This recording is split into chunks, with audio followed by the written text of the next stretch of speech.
ahora mismo estoy configurando, diciéndole a la moto los sensores que tiene y calibrándoselos para a la hora de recoger los datos, todas las medidas que me dé sean exactas. Una medida errónea me estaba dando en el test 1 y ahora para hacerlo al siguiente test lo voy a volver a configurar todo para que esté todos los parámetros exactos. Esto lo que quiere decir es que me dice, por ejemplo, la suspensión delantera, en qué medida está en cada punto de la pista de la moto, la suspensión trasera. Por lo demás, todos los sensores que tiene la moto estaban bien configurados. No sé qué habrá pasado, que esos se han desconfigurado en este test. Pues esta moto tiene 9 sensores.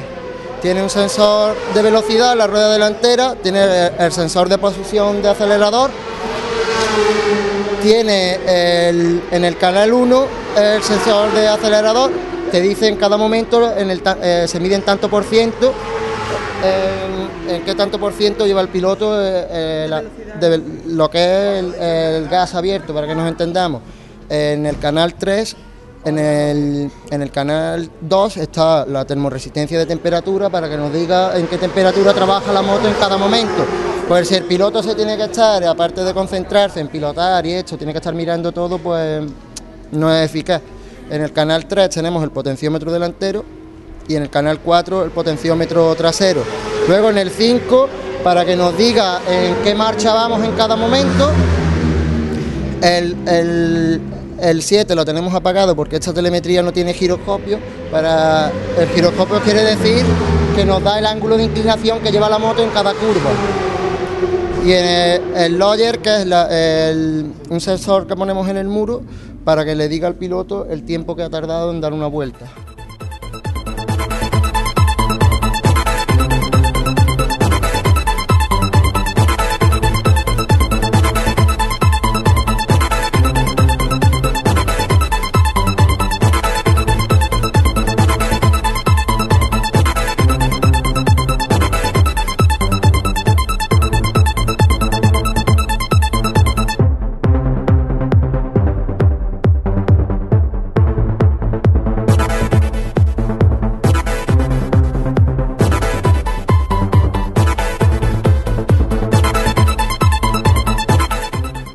Conlleva hacer una moto de serie a pasar la competición, ¿no? Vale, entre otras cosas, es una moto que se adquiere en la tienda, pero que hay cantidad de componentes en la industria auxiliar que le hacemos, a esta moto le hacemos algo que no tiene nada que ver con una moto que se adquiere en la tienda. Entre otras cosas, pues lógicamente, mecánicamente, podemos hacer un motor competitivo 100% a nivel trucaje, donde implica hacer una culata, montar árboles de leva y una serie de accesorios especiales, largos de aclarar, y fundamentalmente cambiamos el cableado por uno específico de kits, con una centralita de programación variable, una centralita que no tiene nada que ver con la centralita que equipa el fabricante. Todo eso conlleva a que hay que controlar la moto por kilómetro. Si nos pasamos, mientras más apretemos el motor, más prestaciones tenemos, pero menos durabilidad tiene. En caso de que llegará a 1500 kilómetros como máximo, y eso lo tenemos que tener súper controlado. Y a los 1300, si es posible, abrir y rehacer todo.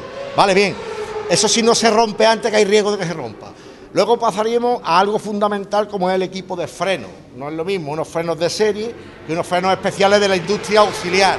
Aquí básicamente el motor, la gestión de centralita, los frenos y las suspensiones es lo que más, ¿no? Lo que más se trabaja. Y luego, cuando se alcanza un cierto nivel de pilotaje, nos ayudamos de lo que nos concierne ahora, que es el tema telemetría, ¿vale? Que nos ayuda mediante una extracción de datos del conjunto a ver los parámetros, por ejemplo, lo que hemos hablado anteriormente, cómo trabajan las suspensiones, a qué altura están trabajando mediante sus potenciómetros, mediante el potenciómetro instalado en la horquilla y el potenciómetro instalado en el amortiguador trasero. Bien, hablando un poco del tema freno, el tema freno lo componen unos discos que son flotantes o semiflotantes y latiguillos metálicos, que no tienen nada que ver con los latiguillos que tienen las motos de serie, que son, digamos, de goma y se expanden cuando tú le das mucho uso, coge mucha temperatura. el latiguillo se infla, ¿vale? Lógicamente también tenemos que tener una bomba radial de un diámetro propio y un líquido de máxima calidad, un líquido que alcanza una ebullición de 360 grados centígrados, mientras lo que hay en el mercado que tú compras en la tienda es algo que da el avío, pero que para esto no vale, ¿no? El avío es una palabra muy común por mi... algo que da el apaño. Lógicamente esto se hace todo a base de poner y muchas horas de trabajo. Bien, olvidándonos de esto y pasando a otro tema, está el apartado neumático. Es fundamental trabajar con un neumático. En este caso tenemos unos neumáticos que son sí, pero no. A ver, no son pata negra de circuito, son unos neumáticos mixtos que se utilizan para la calle, pero que para circuito también tienen ciertas prestaciones. De la gama, estos Michelin, de la gama Dunlop hay cantidad de compuestos y hay que probar muchísimo, sacar y poner las ruedas continuamente. En este caso lo que solemos llevar son como 6 llantas, ¿no? Controlar la temperatura que hace la pista, la presión que tenemos que tener, que en este caso, si habéis fijado, se pone aire con un manómetro, pero se quita con otro, de 300 euros, vamos, a ver, que esto no mide el aire caliente, eso no sirve, eso, el aire caliente hay que medirlo con este, con eso ponemos añadir aire, y con este específico lo quitamos, ¿vale? Eso más o menos en el apartado neumático, no tiene nada, también hay que decir que en el apartado neumático fundamentalmente es tener unos buenos calentadores que mínimo tienen que calentar a 80 grados, tienen que estar mínimo una hora. Yo los de 80 los dejo como una hora y media. Los de 100, que son los que estamos montando, con una hora mínimo tenemos suficiente, ¿vale? Eso más o menos ir a grosso modo explicado. También el tema suspensiones no tiene nada que ver. Una moto que se hace para unas prestaciones exigentes, que no está pensada para la calle, que está pensada para la calle, pero que nosotros le exigimos algo que el fabricante no entra ahí. Tú compras tu moto, depende qué economía tienes, pues le vas poniendo materiales de primera línea. Entonces, lógicamente, si el reglamento no te lo permite, tienes que dejar las mismas botellas, es decir, las botellas y barras de suspensión delantera son las mismas, pero el interno, es decir, la parte hidráulica o la parte mecánica, digamos, que son los muelles, y el valvulado interno donde funciona el hidráulico, extensión, compresión, es especial, y la parte mecánica también lo mismo, y los muelles son unos muelles especiales y demás. El amortiguador trasero es lo mismo, es un amortiguador que el que tú traes de serie, tú lo metes aquí y cuando has dado 10 vueltas, el amortiguador va así, va como un flan. No nos vale, tenemos que poner un amortiguador especial que también se juega con el muelle, tenemos que tener una serie de muelles acorde al peso del piloto. Eso es para seco, entendemos que en seco esto funciona así, pero que si llueve, lógicamente los neumáticos que utilizamos no son los mismos, los reglajes o los componentes de suspensiones tampoco lo son. Y hay veces que cambiamos el interno y jugamos con reglaje hidráulico, dejamos la moto flácida y cuando vemos que no nos vale tenemos que sacar los muelles y poner unos muelles más suaves. En agua, el tacto, la moto tiene que flotar. Pues si la moto en agua más muy dura, a ver, no hay error, en el momento que tocas y la moto se te mueva vas al suelo. De la otra manera lo puedes salvar, porque la moto absorbe eso, ¿no? ¿Vale? En la parte trasera estamos en las mismas, en la parte trasera tenemos que cambiar el muelle, dar más flacidez al tren trasero y que nos ayude a ir como más, como si estuviéramos bailando un vals, ¿no? Para que nos entendamos, ¿no? No podemos llevar una moto que radical, que en seco te hace ¡guau, guau! Y la controla, en agua te hace ¡guau! Y el otro ¡guau! Ya no llega, ya va, ¿no? Bien, eso a ver que se me pasa por alto que acabe con ese tema. Eso sí es un poco, también lógicamente en agua se monta un tipo de desarrollo. Desarrollo hablamos de piñón y corona, ¿vale? Que no tiene que ver con lo que montamos en seco, sí, dejamos la moto más larga, que cuando tú aceleras, aunque aceleres brusco, la moto no te va a responder en seco. Si tú la moto la llevas muy corta, con un desarrollo corto, cuando tú abres la moto, ¿no? Y si tú abres con un desarrollo largo, la moto es más pava, es más a la larga, ¿vale?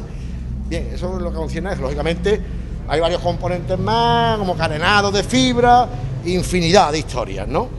Que tendría que tener un listado para descifrarlos todas. Bueno, y centrándonos en que nosotros hemos decidido montar aquí un sistema telemétrico con una serie de canales o sensores, pues vuelvo a repetir lo que anteriormente he dicho, con un display donde tenemos una serie de datos que extraemos a un portátil. Trabajamos más con el portátil que programando el logger o el display, como ahora lo de logger es un poco moderno.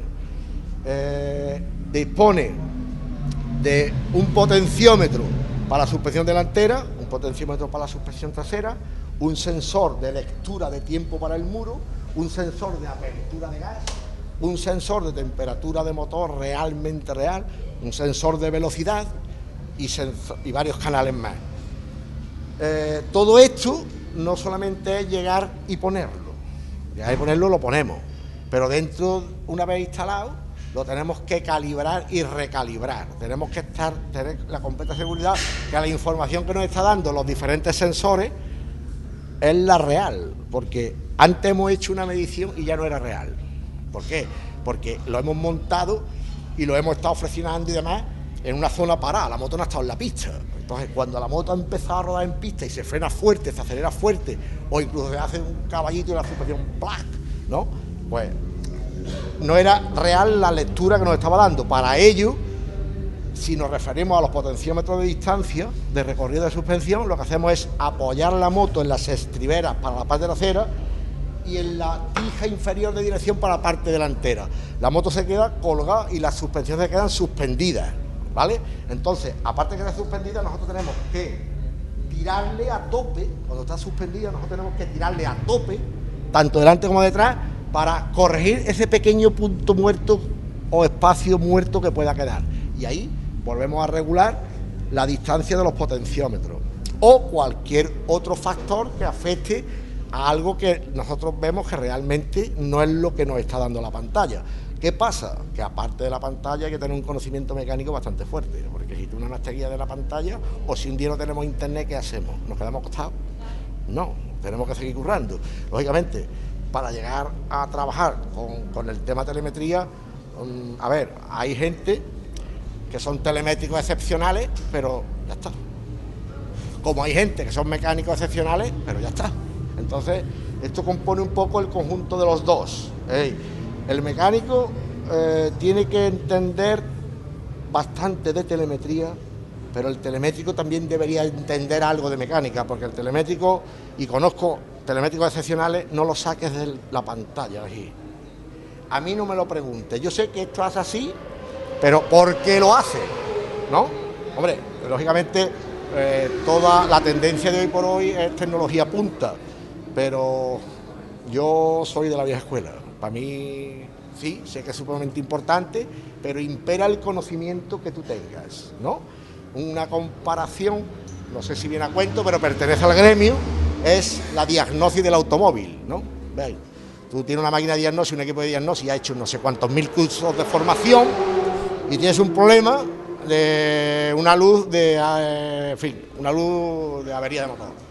Tú pasas una diagnosis y te da un código de error y te dice que ese código de error pertenece al sensor del árbol de levas o al sensor de volante motor o al sensor de no sé qué o al que haga referencia. Tú lo pones y el problema sigue. ¿Y ahora qué? ¿No? Tú tienes que, a ver, ya eso de saber más el lobo o el diablo por viejo que por diablo, alguna historia de esa. Entonces, lógicamente impera, la tecnología es imperativa 100%, pero el conocimiento que tú hayas adquirido a través del tiempo, de práctica, de trabajo, ¿sí? Por eso, lógicamente, cuando se empezó este curso, se dio un curso de teoría fuerte, porque no nos podemos exponer a trabajar sin tener un conocimiento de nada. Entonces hicimos la teoría que hicimos, luego estamos haciendo la práctica que estamos haciendo.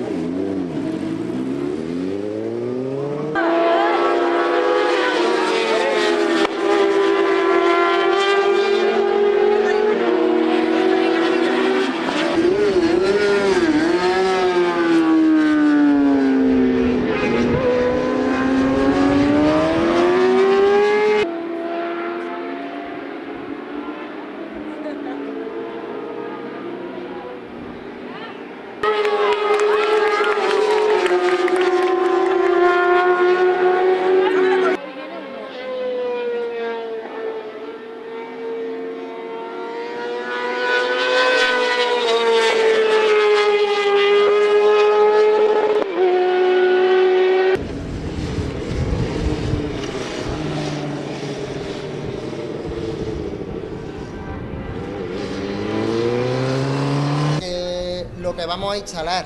Hay que configurarlo y luego calibrarlo. Nos vamos aquí, que este es el programa en sí, le diríamos aquí, le decimos qué tipo de display estamos utilizando, porque en esta marca, como es AIM, hay bastante display, tenemos varias opciones. El nuestro es un Micron 3 para moto y auto, edición Plus Gold. Le damos vamos, aquí tenemos ya la configuración en primer momento. Nos iríamos aquí a configuración. Tenemos para hacer la circunferencia de la rueda, en este caso tenemos que hacer la circunferencia de la rueda trasera. Tenemos para poner, si tenemos varios pulsos, pero como llevamos solo uno, pues ponemos uno, hallamos la circunferencia de la rueda. Luego esto que el shift loop quiere decir que si la moto llega a un cierto número de revoluciones, se van encendiendo estas luces para que nos avise cuando el cambio de velocidad. Luego tenemos el multiplicador factor de revoluciones, que tiene varias opciones. En este caso, para un motor de 4 cilindros en línea utilizaremos el 2. Tenemos para poner el valor máximo de revoluciones, que es 18.000. Luego tenemos para cambiar la unidad de velocidad, si es en kilómetros o en millas por hora, la unidad de temperatura en grados Celsius o en Fahrenheit. Y luego tenemos varios canales de alarma que no lo estamos utilizando porque no los llevamos. Luego esto es la luminosidad del logger y esto es el potenciómetro de marcha para que nos diga en cada momento qué velocidad llevamos en Granada. Esta moto, como consta de un potenciómetro interno en el cambio, que ya con el cuadro de serie le decía al piloto en qué velocidad iba, pues no tenemos ni que calcularlo. Si lo tuviéramos que calcular, tenemos que hacer una relación de velocidad y revoluciones para decirle a la moto a cuántas revoluciones, a cuánta velocidad iríamos en primera, en segunda, en tercera y así respectivamente. Como tenemos un potenciómetro instalado, pues le damos al potenciómetro y ella misma, mediante la señal del potenciómetro que va en el cambio interno, pues se autogradúa sola. Le damos a OK. Aquí tenemos el número de canales que tenemos instalados en la moto. El logger lleva uno directo de revoluciones que no se puede cambiar por ninguno, lleva otro directo de velocidad. Luego tenemos 4 canales compatibles con lo que queramos. En este caso yo he puesto en el canal 1 el potenciómetro inicial 0, que quiere decir la señal del TPS, para que nos digan cada momento qué tanto por ciento de apertura llevamos en el acelerador. En el canal 2 llevamos la sonda de temperatura de agua de motor, para que nos digan cada momento, porque hay pilotos que le preguntan cuando llegan al bosque a qué temperatura va la moto y te dice que no la ha mirado. Y para que te digan cada momento la temperatura que lleva en pista. Una temperatura óptima sería a 60 grados, los motores corren más, pero duran mucho menos. Estaríamos hablando de unos 70-75 grados, porque a partir de ahí perdemos potencia. Luego en el canal 3 tenemos el potenciómetro de distancia. El potenciómetro de la suspensión delantera se llama de distancia porque nos dice a qué distancia está la moto en cada momento. En el canal 4 tenemos el potenciómetro trasero también, sí, el delantero trasero, que es de distancia. Luego en el que también nos sale, que no lo podemos cambiar por ninguno, es el potenciómetro de marcha, para que nos digan en cada momento. Y luego ya solo tenemos la señal de la batería y la temperatura del logger, que lo trae instalado por si, yo qué sé, venimos a entrenar y estamos a lo mejor, yo he estado entrenando aquí, ha estado la pista a unos 60 grados más o menos de temperatura y aquí en el BOE hemos estado a 40. Si el logger detecta que pasa de unos 45 grados por ahí, puede tener problemas, que no se visualice bien o algo por el estilo. Por lo demás, siempre que hagas aquí un cambio, por ejemplo, tú quieres poner en el canal 1 el potenciómetro delantero de suspensión, pinchas aquí, te sale todo lo que tú puedes agregar a ese canal. Una vez que lo pinches y des, se lo tienes que transmitir al logger para que él lo reconozca.